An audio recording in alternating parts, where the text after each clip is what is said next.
Welcome, you're watching a special edition of This is Exclusive. We are coming to you live from outside the Parliament. Ladies and gentlemen, what you see behind me, the Temple of Democracy, that's the old Parliament building. Just adjacent to this is the new Parliament building, but that perhaps you'll only get a small glimpse of it.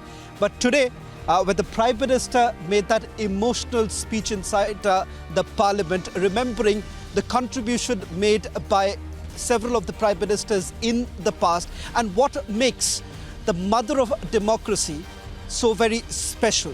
In fact, over the next 1 hour, we'll not only take you through the big highlights of this special session and why exactly is there so much politics over it. What is it that the opposition essentially has to say? They say that there is no agenda as far as this special session is concerned. But we'll also perhaps give you a sneak peek into what is really going to come. Will it be the OBC Reservation Bill or will it be the Women Reservation Bill? We'll get you all this and much more in this edition of This is Exclusive. But up first, these are the headlines we are tracking for you at this hour.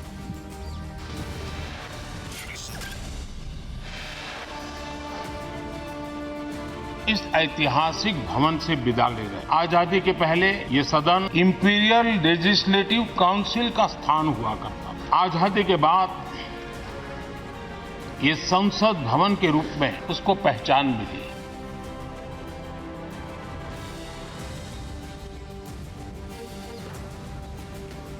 In an emotional farewell to old Parliament building, Prime Minister says this complex was built with hard work, sweat and money of every Indian.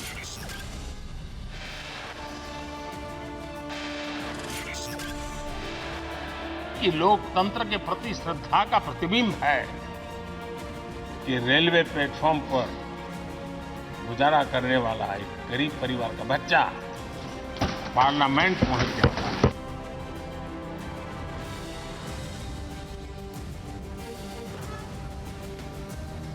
Prime Minister recounts his parliamentary journey, says he could have never imagined that a person from a humble background would become the Prime Minister.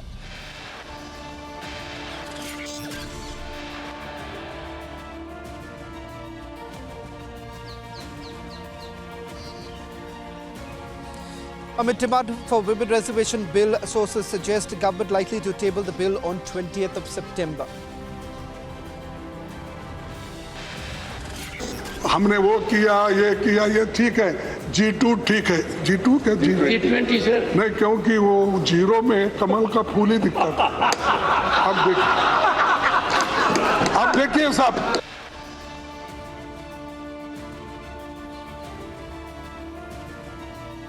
Congress mocks G20 by calling it G2. Rajya Sabha chair pulls up Mallikarjun Kharge.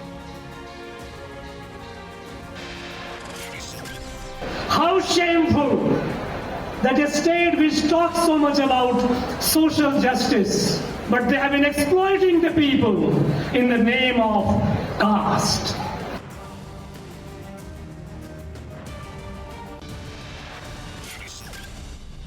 Tamil Nadu governor attacks DMK, says state that talks about social justice is exploiting people in the name of caste. जो सनातन को गालियां दे रहे हैं, सनातन को खत्म करने की बात कर रहे हैं, 2024 में वो खत्म हो जाएंगे, उनका सबका मोक्ष हो जाएगा।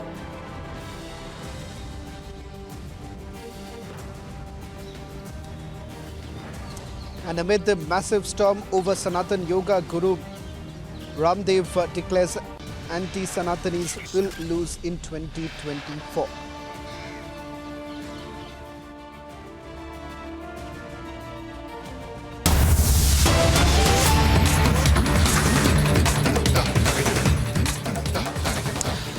Starting this edition with some more breaking news now coming in with regards to what perhaps would entail in the cabinet meeting that's expected to begin around 6:30 in the evening. It's at the Parliament Annex building where the Prime Minister would be chairing the cabinet meeting, expected to begin around 6:30 in the evening. Intense speculation now doing the rounds. Will it be the Women Reservation Bill or will it be the OBC Bill? How exactly will the government really iron this out, given the fact that as far as the Women Reservation Bill is concerned, there is a glowing clamor among the opposition parties that a bill that was put into cold storage back in 2010, will it be brought back not to forget that this happens to be the Bharatiya Janata Party's one of the promises made in the election manifesto, or would it be the OBC bill?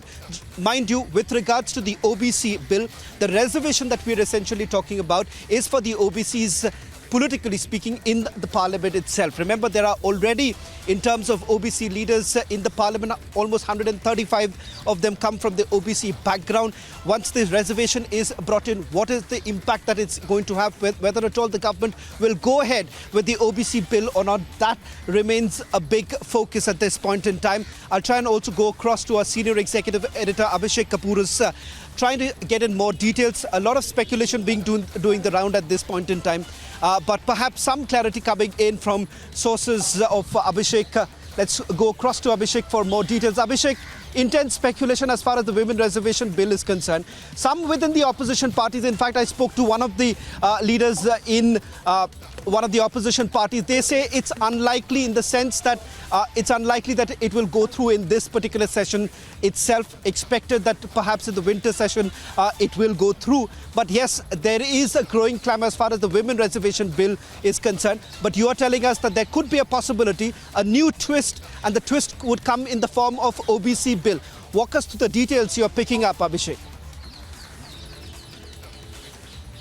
First up, about the Women's Reservation Bill, Shawan, and momentum has been building up in terms of a chorus of demand that and cutting across political divide, that this be brought back. Remember, in 2010, the parties that were opposed to the idea of women's reservation had a lot of clout with the UPA government of that time, led by the Congress party. So the Congress party got away with running with the hound and hunting with the hare. So they brought the bill, and the bill could not be passed because the cowbell parties like the RJD, the SP, the JDU at that time were opposed. Even now they are opposed, but then they don't have the kind of clout they had then, both within and outside the government. Even in the opposition, they are not very strong, and that's why we are seeing the chorus of demand for the women's reservation essentially coming from the opposition parties like the BRS, like the Congress, and some in support like the BJD. Now, what is interesting is the BJP leaders themselves have been silent on this. Now, whether this is the silence as it happens before the storm, we don't know. But then this having of cabinet meeting on a Monday evening and not the traditional Wednesday morning is something which has got us interested in whether this is what is happening. So this is about the Women's Reservation Bill. The OBC bill, Shawan, this is an idea which has not been tried before. So if the OBC bill for reservation for OBCs in politics, in parliament and assemblies comes in, this would be a new thing.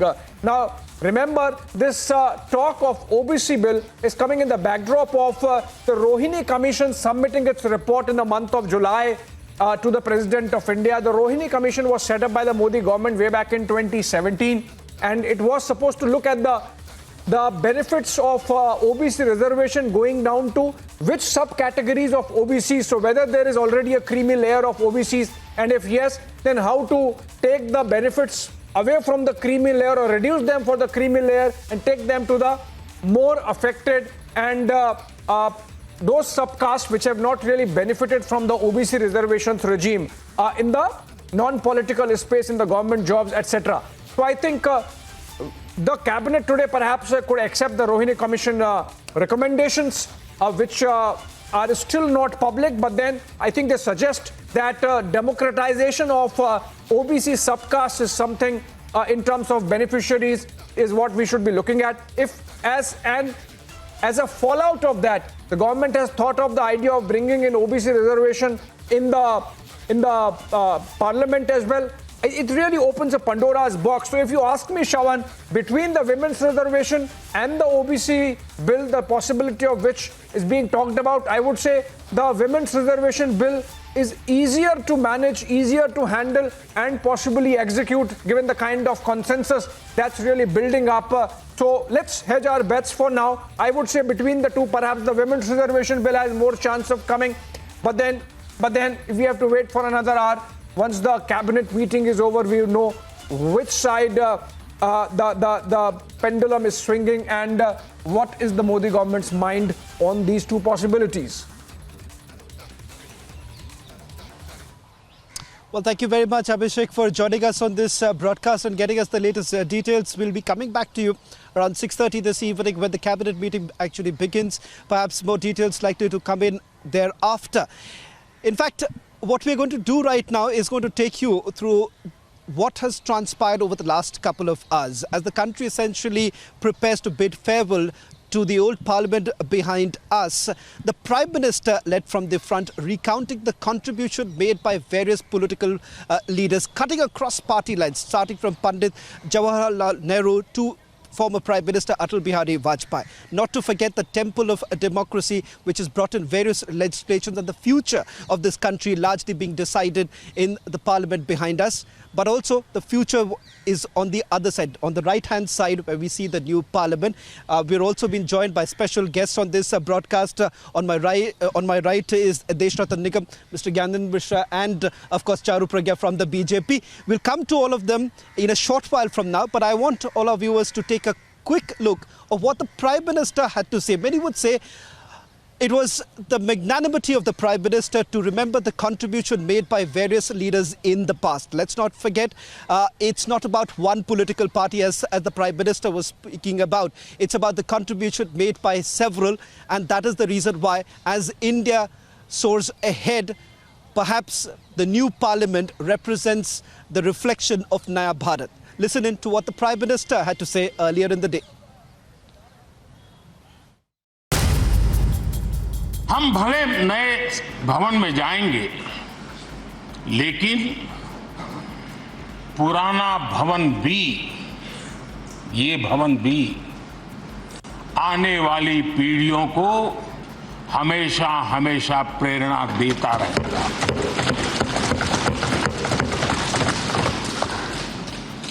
ये भारत के लोकतंत्र की स्वर्णिम यात्रा का एक महत्वपूर्ण अध्याय, जो सारी दुनिया को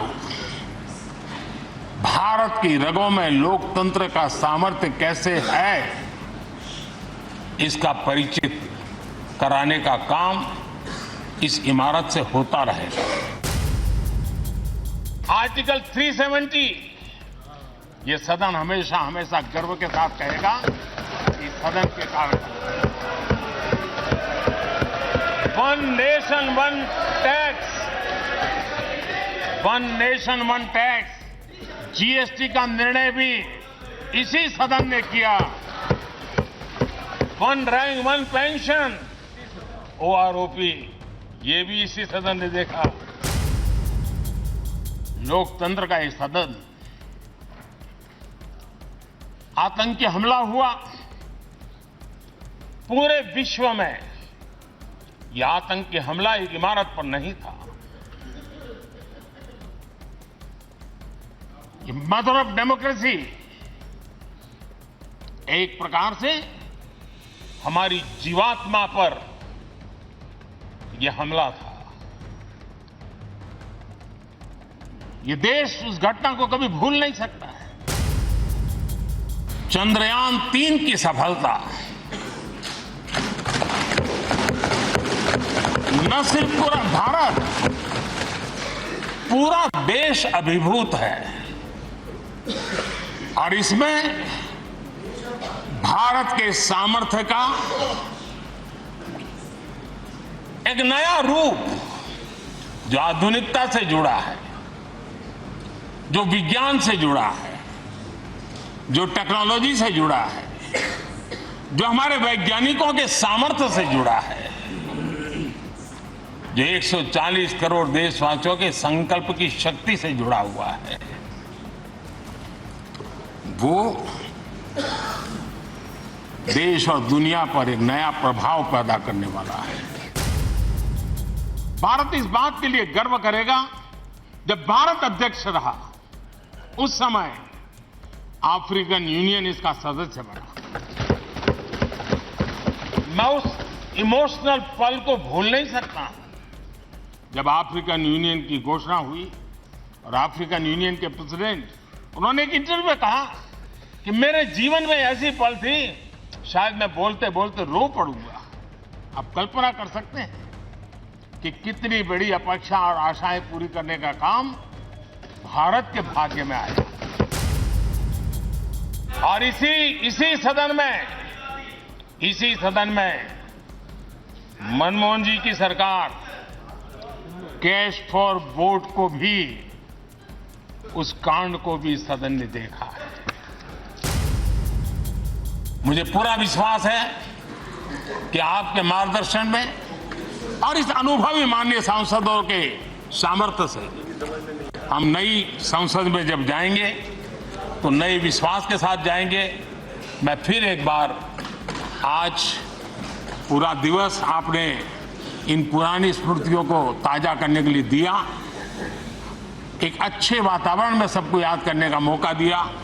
इसके लिए मैं आप सबका, आपका हृदय से आभार व्यक्त करता हूं और मैं सभी सदस्यों से आग्रह करूंगा कि अपने जीवन की ऐसी मधुर यादों को यहां हम जरूर व्यक्त करें, ताकि देश तक पहुंचे कि सचमुच में ये हमारा सदन, ये हमारे जनप्रतिनिधियों की गतिविधि सच्चे अर्थ में देश को समर्पित हैं, इसका भाव लोगों के तक पहुंचे। इसी एक अपेक्षा के साथ मैं फिर एक बार इस धरती को प्रणाम करता हूं। Well, there's intense speculation. Will it be the Women's Reservation Bill or the OBC Bill, or there could be another twist? Joining us on this broadcast, on my left is Charu Pragya from the Bharatiya Janata Party, Mr. Gyanendra Mishra, and on my right is Mr. Deshratan Nigam. I'll perhaps do a quick rapid fire round with all three of you to get your comment on it, because we seem to be still speculating. Many would say it would be our whims and fancies, but Charu, is there anything that you can tell us a little bit more, or would you say that no one really has any clue? Women's Reservation Bill, you've already heard the opposition party saying that, look here, we've been talking about this right from day one, or perhaps for several years put together. The counter that has come from your party is that, what did the Congress really do? From 2010, put in the cold storage, nothing really has happened. Your take as far as the Women's Reservation Bill is concerned? Women's reservation is not simply a bill for us to be introduced in Parliament. It's not a simple quota that we are talking about. For us, it is about truly empowering women. And this is not about just women empowerment. This is about women-led empowerment. And our Prime Minister has walked the talk. So whether it is reservation within our party, we are the only political party in the country, in fact, to have 33% reservation for party posts for women, or making sure that key decision-making portfolios are given to women leaders. All of that apart, I think this has been something which is a part of our manifesto. We are just waiting for the right time to introduce it. At the same time, we have to also understand the Parliament is a reflection of our society. So while we speak about the Parliament, we are also looking to empower women in society. So whether it is through education, making sure that maternity leave is made longer, better employment opportunities and skilling, the whole works. Our government is firmly and completely devoted to women empowerment and women-led empowerment. Okay, so at least one hint that I got from the Prime Minister's speech today was the fact that when he talks about the contribution made by at least 600 women parliamentarians. So perhaps that could be a hint. Let's hope post 6:30 what happens. But Deshratan Nigam, if I can come to you with regards to the OBC bill. That's another, some would say, a little contentious given the fact that you already have OBC leaders in terms of reservation. What are you really expecting? How would you really go about it? Because that is again in the realm of speculation. But the OBC bill, do you think if it is introduced, that could be a turning point for the Bharatiya Janata Party at least? See, the fact remains that this government, even otherwise, without this bill, has done a lot for OBCs, and coupled with women issues. And if you look at the amount of schemes and scholarships that have gone to them, they are humongous. And obviously, this would be a turning point for BJP. And but the fact remains that we still thinking there could be some surprise. And that is what, my mind is working on, what it could be. Because we have known the Prime Minister and Amit Shah giving surprises. We remember 370 when it came, and it took the entire India by a pleasant surprise. And this is the way this government works. And especially, in the realm, and today, the way the Prime Minister spoke, it was like a true statesman, a global leader, and an unquestioned national leader as well. And he did not bring politics into his statement right from word go until the end. although I did hear a lot of politics from the opposition leaders in the parliament today, which I think was not the occasion to remember, because you're remembering the old parliament, building out what all you did there, and then going to the new building, which is a symbol of self-reliance and Bharati Sabhyata and civilization. So today what we are looking at is kind of a momentum, a spring, when you go tomorrow to a new parliament building, and so many issues are there, so that those genuine discussions must take place in a new building, in an environment which sets a precedent for future. Well, in fact, that's exactly what I was saying. The aspiration of Naya Bharat perhaps is reflected in the parliament, given the fact that in the years to come, we perhaps could see more number of parliamentarians coming here, representing perhaps every nook and corner of this country, which, let's not forget, hasn't been represented, given the fact that there is a limit as far as the parliamentarians are concerned. Let's also take a look at the tougher part. You spoke about the OBC bill, you spoke about the Women Reservation Bill. Gyanendra ji, I'll leave the tougher part for you. That is, the typical habit of this government, throwing in a surprise. As Deshrattan Nigamji was talking about 370 being brought in, are we really talking about statehood being restored as far as Jammu and Kashmir is concerned? Those are certain aspects still doing the speculation. But I want to talk about the politics behind it. What the Prime Minister essentially spoke about was the contribution made by several of the political leaders, including the former Prime Ministers. Pandit Nehru certainly came across as a surprise for the opposition parties also perhaps.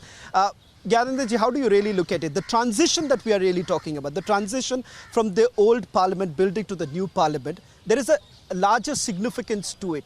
And that perhaps is something that every Indian ought to celebrate.